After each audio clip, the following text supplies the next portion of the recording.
I've had many leading experts on this show, including Matthew Walker, and they've all said the same thing about sleep. They've said it's the biggest positive investment you can make in your own performance. You can have the best strategy in the world, but if you're consistently tired, poor decision-making will follow and eventually cause other things to fail in your life. So if you're looking to optimize your recovery, you should start looking at what you're sleeping on. Our sponsor, Helix, makes high-quality mattresses tailored to your body. It doesn't matter if you run hot, sleep on your side, or need something firm. Helix has a mattress for you. And I asked them recently to send one to a member of my team, and Juan received it. And we travel a lot, so when he's home, quality sleep really matters. And he told me he's getting the best sleep of his life.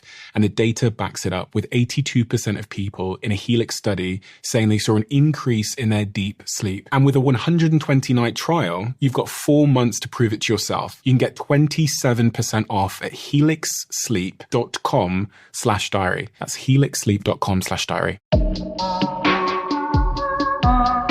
What is it about you that made you successful? I mean, I've picked up on one, which is really high standards. The other one I picked up on the minute you walked through the door, which is you're just a very pleasant human being. Thanks. And I'm like, all of these things, if they compound over like 30 years, you're going to get to a really good place. But is there anything else within, some people are visionaries, they are, whatever. Is there anything else where you say, do you know what, that's probably a trait of me that made me successful? Yeah, I connect the dots. Okay. In new ways.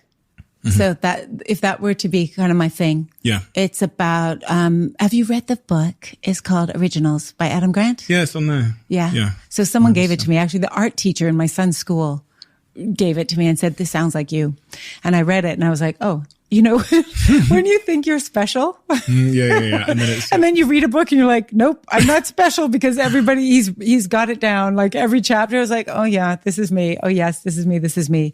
And, he talks about in the book about how, you become an expert in your area, right? So you are very deep in expertise in one particular area, but then you're very curious about all this other stuff, which is me. I scan everything, right? Whether or not I'm really interested in it, I got newsletters coming out of my eyeballs and I just kind of scan and I'll click on things. And sometimes I'll just force myself to read something that I have no interest in at all, just because there might be something in there. Mm-hmm. And I think from doing that, I find new ideas. That's what creativity is, isn't it? Yes. I think. But you have to feed it. Yeah, it's like top of funnel, mid funnel, bottom of funnel, right? And so if you don't have enough top of funnel, you dry up at the bottom where, there's nothing that comes through.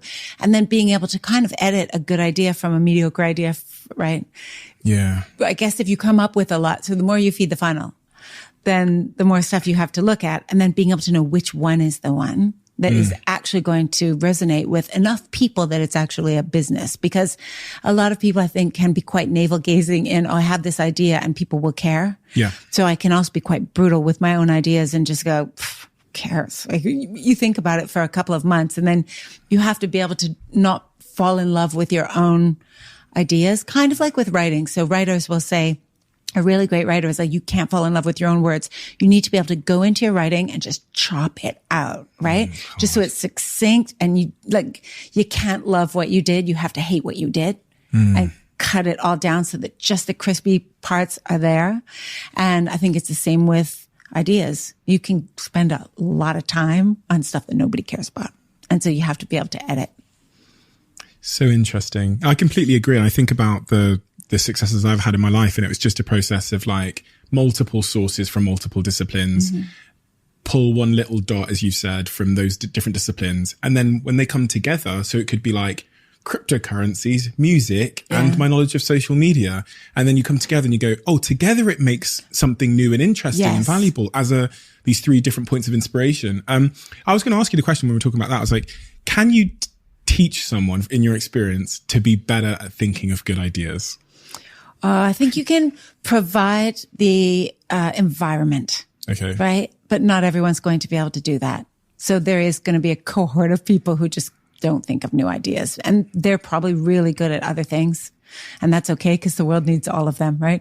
It's like Switzerland, like some people are plumbers, but they still make $100,000 a year and everybody's happy. So if we put people in the right seats on the bus, there's such a position. And that, of course, is management, isn't it? It's trying to find when someone has talent, but not in a particular area, you make sure they're doing the right thing. But I think you see this a lot in business school, not that I've been there, but I've sat on a lot of panels with people who are, who are entrepreneurs, right? And they're entrepreneurs because they have done a business plan.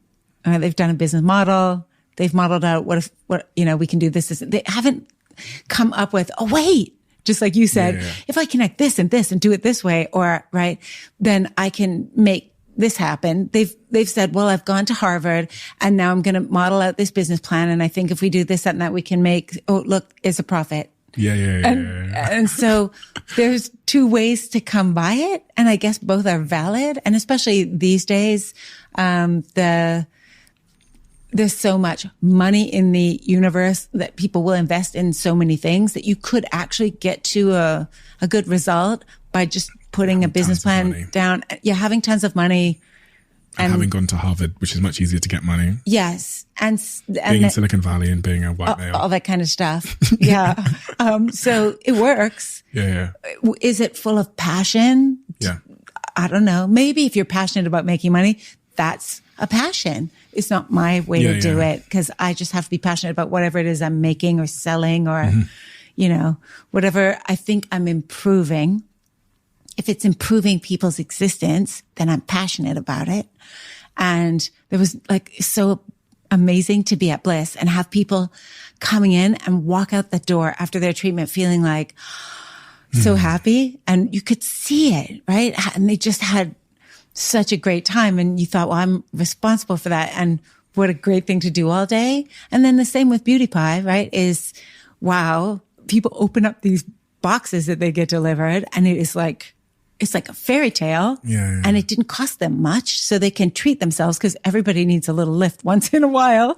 And to be able to get this incredibly deluxe stuff for such an affordable price, every time one of those boxes opens up that somebody is just feeling thrilled. And that is a reason to show up in the morning, right? Yeah. Yeah.